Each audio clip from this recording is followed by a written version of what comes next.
My name is Casey Holderman, and I am a transfer student, sophomore at Clemson University, and this is my video blog in response to my new student peer dialogue. So, I was in the heterosexuality in a not-so-heterosexual world, which is pretty much about how heterosexuals treat homosexuals in our society today.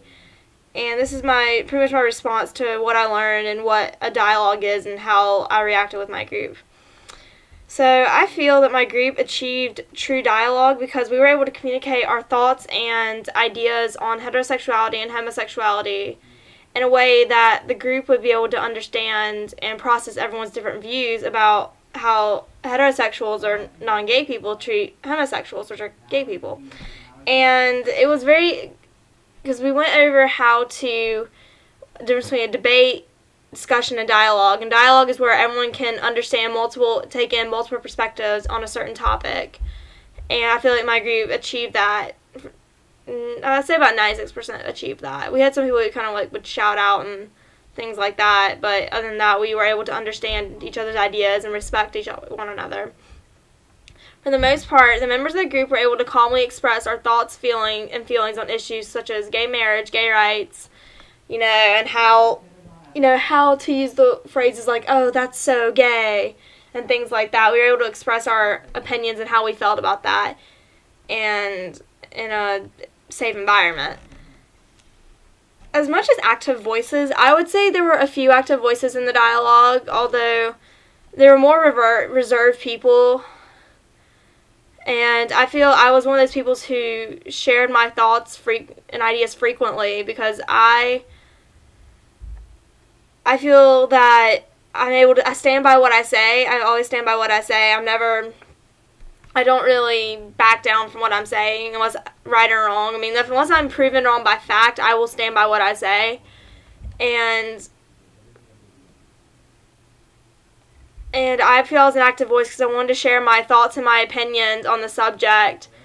And I feel like I'm able to voice my opinion in a way that I don't really offend anybody, which I try not to. And I apologize to anyone if I do.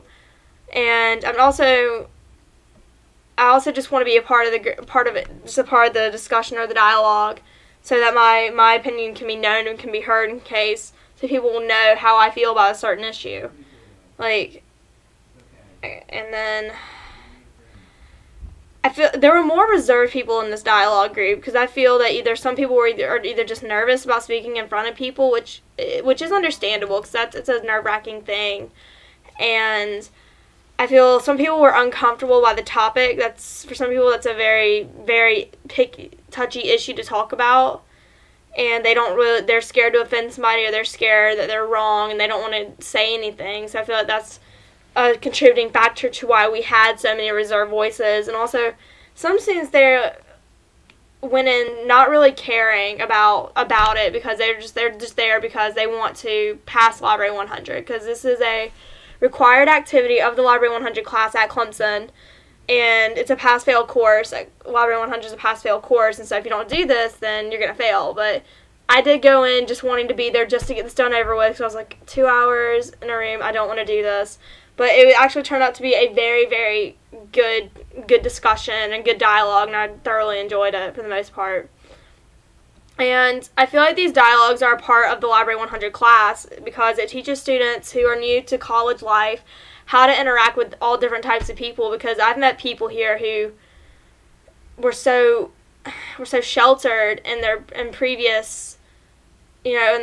home life that when they came here, this was such a big shock to them of all the different people they were meeting.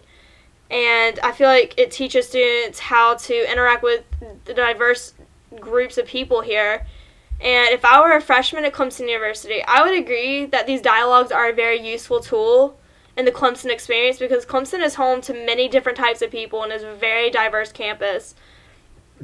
Because I actually live in an area near foreign exchange international students, so I get to meet all different types of people all the time. And so, as I mentioned earlier, these dialogues teach students how to interact with different types of people. However, as a transfer student, I kind of feel like this is just a repeat of last year where I previously went, because we kind of did these same little introductory of, welcome to college and do all this, and I kind of felt like it was more of a waste of time, and a lot of people who are transfer students in my dialogue agreed with me because they said they did these similar things back at their previous institutions, so they felt like this was more of just a rehash of that, and I feel that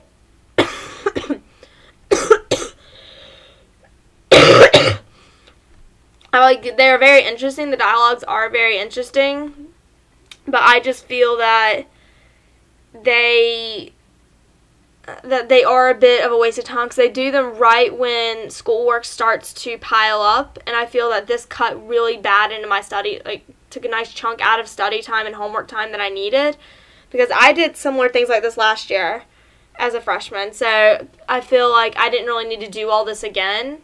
But in a whole, I see what Clemson is trying to do, and I feel like it's a helpful tool for many people who are new to college. Like for many freshmen, I think this is a very helpful tool. But I feel like for transfer students, it's just kind of like a rehash of what we've done, so they probably won't take it as serious. And so I feel that this should probably just be mostly for freshmen instead of making transfer students do it. And final thoughts on the dialogue.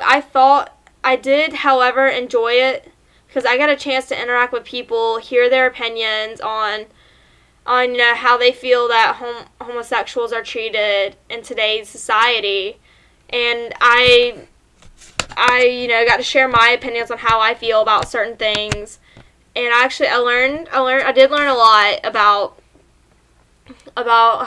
different stereotypes, and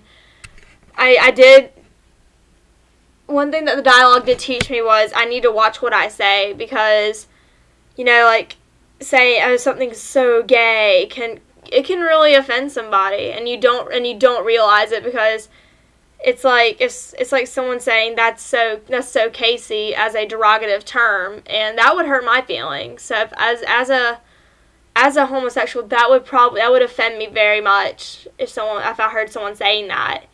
And it was very eye-opening to hear people's personal experiences and their personal and people's opinions, and it was very awesome to hear.